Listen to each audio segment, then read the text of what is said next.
Shalom, Bapak Ibu Saudara. Kita meneruskan pelajaran kita. Kali ini tema kita adalah gereja di dalam pemerintahan manusia. Apa ini artinya gereja jatuh, kalau lebih tepat gitu ya. Gereja jatuh dalam pemerintahan manusia. Jadi kita akan belajar tema ini dengan melihat contoh dari Israel sebagai umat Tuhan yang dibuang ke Babel. Karena Israel ini telah ditetapkan ya menjadi contoh bagi kita. Kalau kita mau baca itu 1 Korintus 10 ayat 6. Ini judulnya itu konteksnya itu mengenai Israel yang ceritanya itu yang senantiasa memberontak dalam kepemimpinan Musa. Di sini dibilang ayat 6, semuanya ini telah terjadi sebagai contoh bagi kita ya. Jadi Israel sudah ditetapkan menjadi contoh. Jadi apa yang dialami Israel atau contoh itu bisa juga artinya pola ya, pattern itu ya. Jadi artinya kita bisa belajar dari apa yang dialami oleh Israel sebagai umat pilihan Tuhan.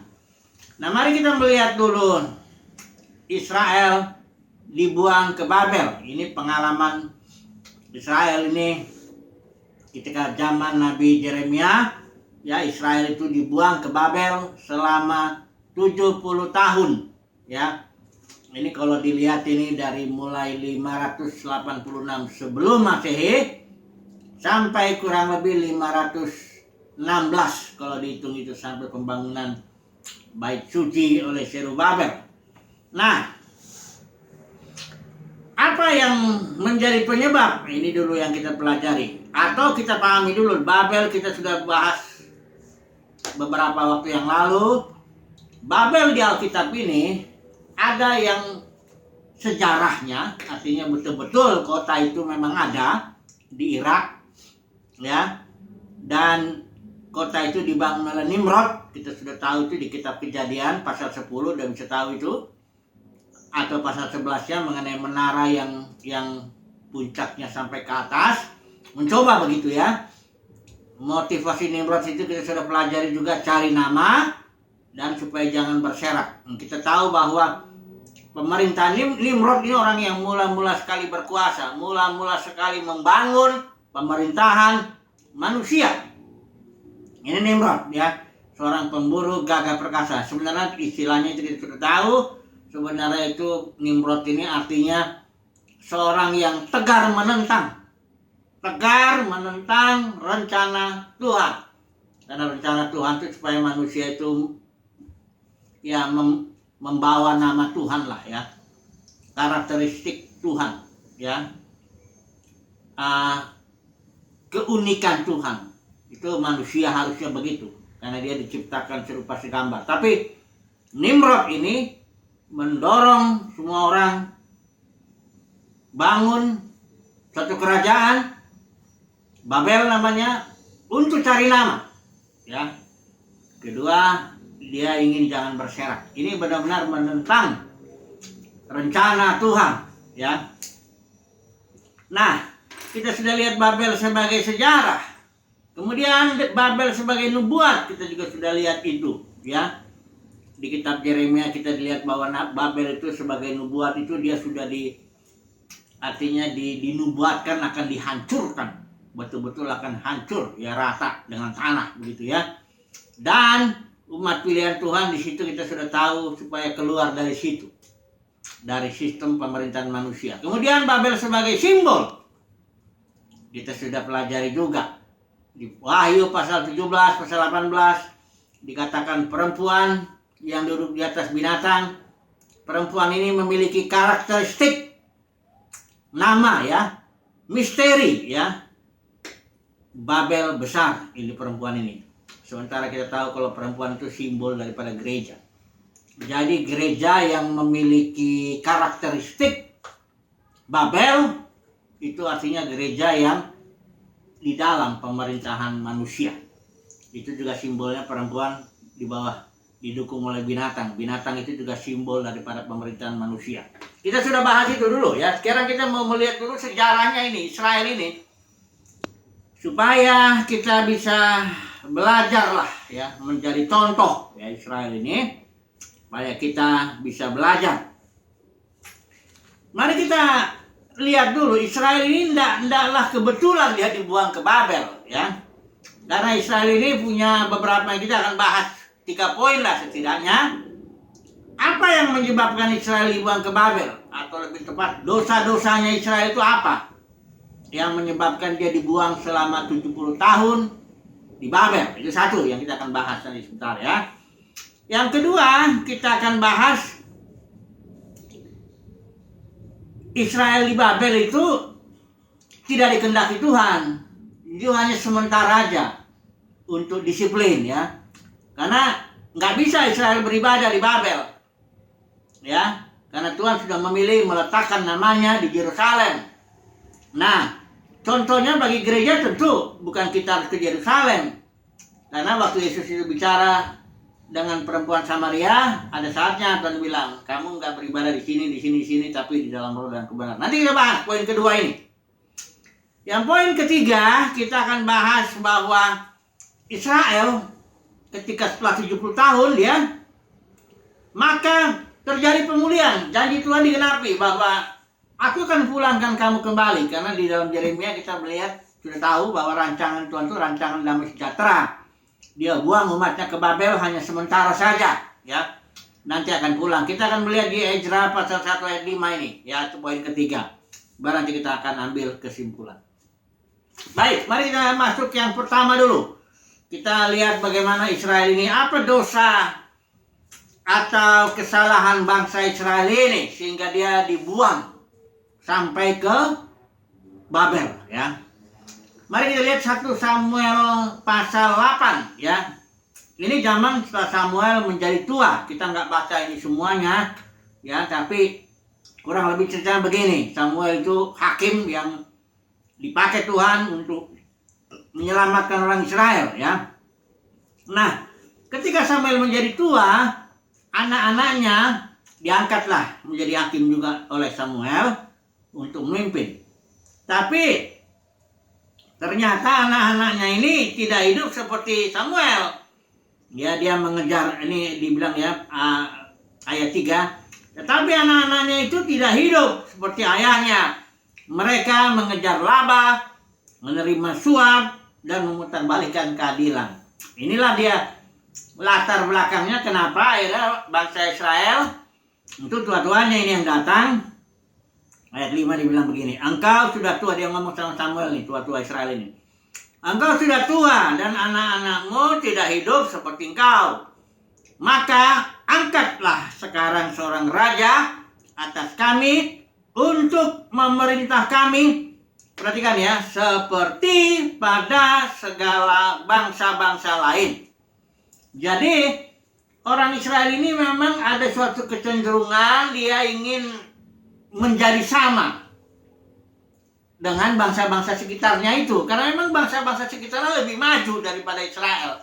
Israel selama 400 tahun lebih dia di Mesir, diperbudak, dia datang ke tanah Kanaan. Dia melihat bangsa-bangsa di sana sudah jauh lebih maju. Hanya karena kuasa Tuhan aja Israel bisa memukul misalnya kota Jericho yang dengan temboknya itu dan sebagainya itu karena kuasa Tuhan ya. Tapi sebenarnya 7 bangsa di tanah Kanaan itu jauh lebih maju daripada Israel. Sehingga Israel ini cenderung ya mau jadi sama, mencontoh.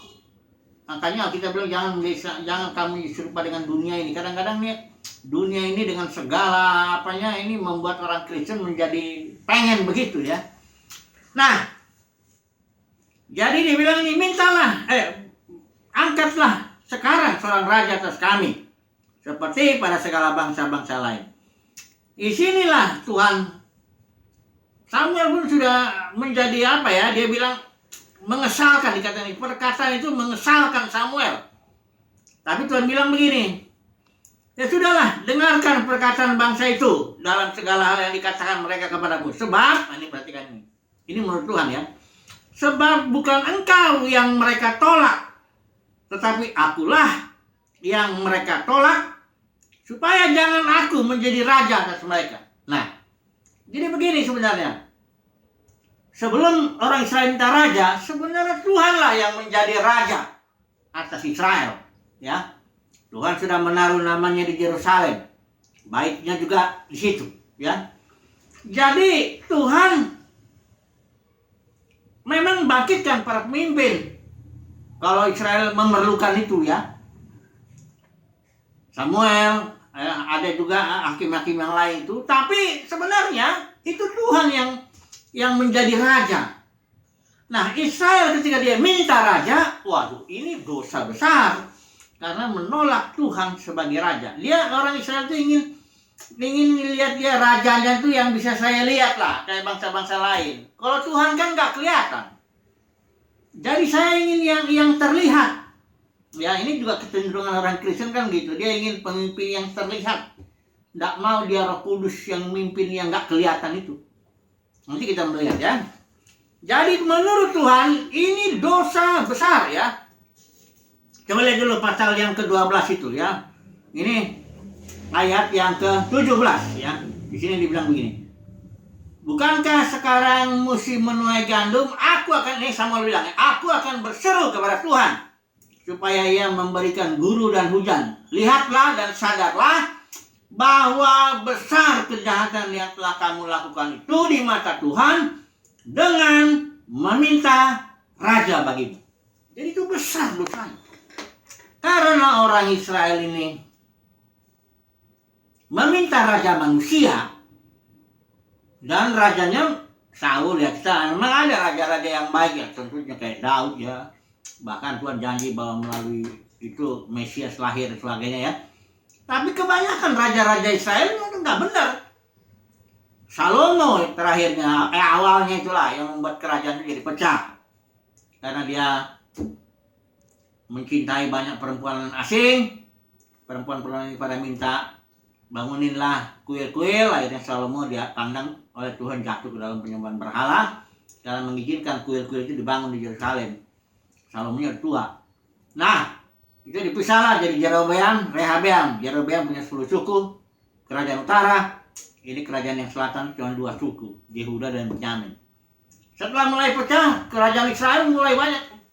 Lebih kacau itu, dia udah bikin lembu, ya, ditaruh di kota Dan, satu lagi ditempatkan di kerajaan utara itu. Udah mulai menyembah berhala. Jarang orang raja Israel sudah utara itu punya raja yang baik, jarang, ya. Yang di sini yang selatan ada yang baik kayak Hizkia, ya, Yosia dan sebagainya. Tapi akhirnya orang Israel yang ini dibuang ke Asyur, yang utara itu, yang 10 suku, dan nggak balik-balik lagi. Tapi yang di Yehuda, nah ini yang dibuang ke Babel, 70 tahun aja. Masih Tuhan kasih kesempatan, Tuhan balik lagi. Karena rencana Tuhan buat Israel itu tetap di Yerusalem itu. Sekali Tuhan pilih namanya ditaruh di situ, ya di situ. Kalau buat orang Israel, ya jangan salah, nanti kita harus dalam mengaplikasikan, jangan langsung terapin aja begitu. Kayak hukum perpuluhan itu orang Israel kok. Diterapin aja langsung ke gereja. Terus hukum buah sulung, terapin lagi. Hanya cukup pintar ini yang ngambil begini. Dia nggak ambil hukum rajam yang ngeri-ngeri ini. Licik, ya. Menerapkan firman Tuhan dengan licik. Gitu. Mau cari untung, ya. Ini para pemimpin yang begini. Nanti berhadapan dengan Tuhan sendirilah, ya. Jadi ini alasan pertama, Israel minta raja.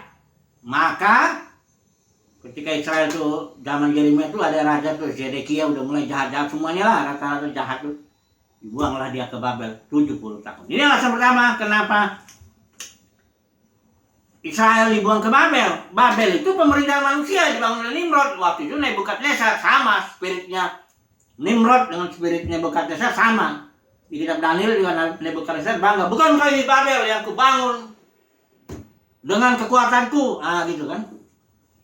Jadi kenapa Israel dibuang ke Babel? Karena Israel minta raja manusia. Maka Tuhan kasih tahu lah dibuang di Babel supaya Tuhan bisa supaya Israel bisa tahu rasanya beribadah kepada raja manusia dalam pemerintahan manusia, dan rasanya beribadah di dalam kepemimpinan Tuhan sebagai raja. Nah, bisa bedanya ya. Nah, sekarang kita melihat alasan kedua mengapa Israel dibuang ke Babel.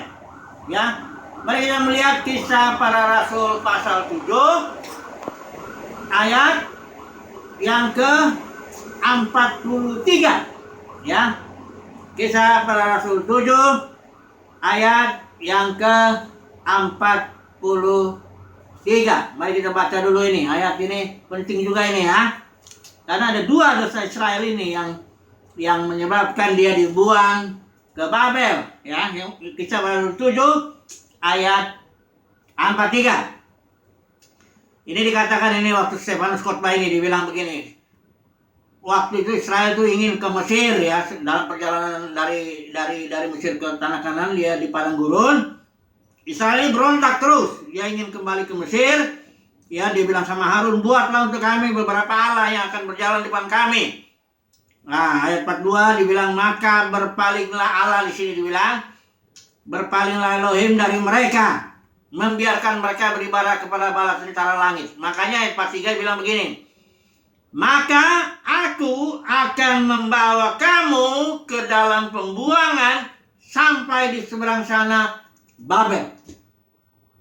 Jadi di zaman waktu di padang gurun juga Israel memang sudah bandel, dan Tuhan sudah bilang, aku akan buang kamu sampai ke Babel. Jadi ada dua dosa Israel ini. Ya. Kenapa dia dibuang ke Babel? Yang pertama minta raja, kedua penyembahan berhala, yang memang di Mesir di padang gurun pun sudah dikerjakan oleh orang Israel ini. Inilah yang menyebabkan Israel dibuang ke Babel. Ya. Nah, kita melihat lagi yang poin kedua sekarang. Israel di Babel itu sama dengan gereja dalam pembuangan atau gereja yang jatuh ke dalam pemerintahan manusia.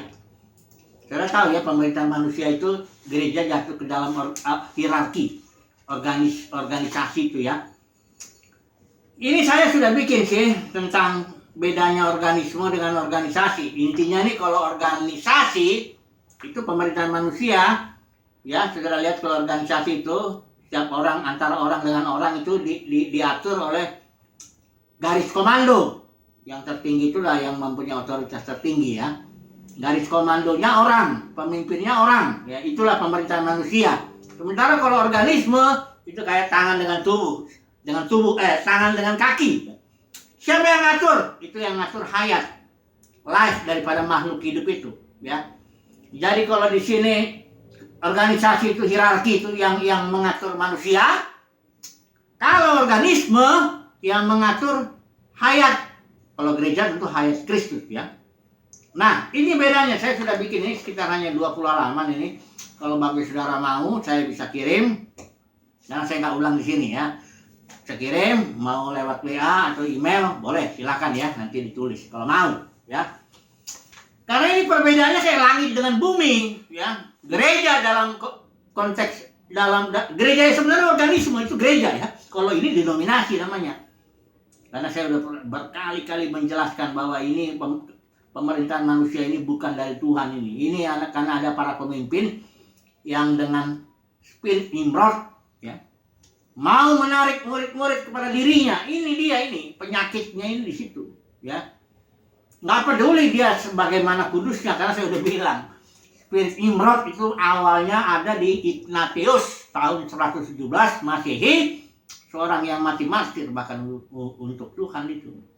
Jadi spirit Nimrod ini roh ingin berkuasa, ingin mengatur, ingin bangun kerajaan sendiri, itu tersembunyi di dalam kedagingan manusia, terutama para pemimpin tentunya ya. Oke, jadi saya bahas ini, yang penting di poin kedua ini jelas bahwa gereja, bukan kehendak Tuhan bahwa gereja dipimpin oleh sistem pemerintahan manusia. Bukan kehendak Tuhan itu. Kenapa? Saudara lihat perempuan di kitab Wahyu pasal 17 ini. Dia duduk di atas binatang. Binatang itu sistem pemerintahan manusia. Akibatnya dia dihancurkan itu. Babel itu dihancurkan habis. Sudah lihat pasal 17 dan pasal 18 itu. Ya. Cepat atau lambat gereja atau denominasi, gereja yang dalam sistem pemerintahan manusia itu akan dihancurkan. Kalau nggak percaya lihatlah nanti. Karena Alkitab ini itu sudah nggak bohong. Apa yang ditulis di sini pasti akan terjadi karena Tuhanlah yang menghembuskan pewahyuan kepada para penulis Alkitab ini. Ya. Dan jelas perintahnya untuk umat Tuhan, keluarlah. Wahyu pasal 18 ayat 4, keluar dari sistem pemerintahan manusia, keluar dari Babel. Kalau orang Israel di sini dibilang pulang ke Yerusalem dari Babel ya setelah ini. Nanti kita akan lihat ya. Jadi ada sekarang saya lihat pemimpin begini, pemimpin denominasi, salah satu denominasi terbesar, besar juga lah, bukan terbesar. Barangkali 20.000 kali pengikutnya. Dia bilang begini, bahwa ini saya diangkat Tuhan ini, katanya. Saya diangkat Tuhan untuk memimpin, jadi pemimpin dalam gereja, dia bilang begitu. Mari kita lihat dulu di dalam Alkitab itu jelas di dalam Lukas ya. Bagian terakhir itu waktu Yesus bicara soal kerajaan konteksnya. Kalau pemerintahan dunia ini mengatur, memerintah dengan tangan besi, dengan otoritas, tapi tidak demikian antara kamu, kata Tuhan. Di Matius juga dibilang, jangan seorang pun di antara kamu sebut pemimpin. Akulah pemimpinmu, kata Tuhan Yesus. Kau semua saudara. Ini artinya jangan kau pakai sistem pemerintahan yang biasanya dipakai di bangsa-bangsa. Organisasi politik ya biasa. Mereka memang begitu. Organisasi dagang, perusahaan ya. Mereka memang begitu. Tapi gereja jangan digituin. Jangan, makanya ini para pemimpin yang ngomong begini. Saya bilang, wah ini nggak ngerti Alkitab ini. Nggak peduli dia besarnya seperti apa. Diikuti oleh 20.000 orang. Bahkan ratusan miliar dari pelayanan itu dia bisa dapatkan. Nggak bisa. Itu sistem itu Babel. Memang Babel itu kalau di Alkitab bilang besar. Yang penting big Babel. Babel itu spiritnya besar. Dia ingin besar. Kalau orang bangun denominasi pasti pikirannya bagaimana supaya besar. Kalau Yerusalem di kitab Wahyu mempelai Yesus itu kudus. Jadi kota kudus dengan kota besar itu bedanya ya. Supaya Bapak saudara tahu. Kalau spiritnya ini denominasi pengen besar, nggak peduli mau kudus ke, mau enggak ke, mau sikut sana ke, sikut ini, mau pakai cara-cara dunia atau nggak peduli. Tapi kalau di sini kota mempelai Kristus, itu dia kudus.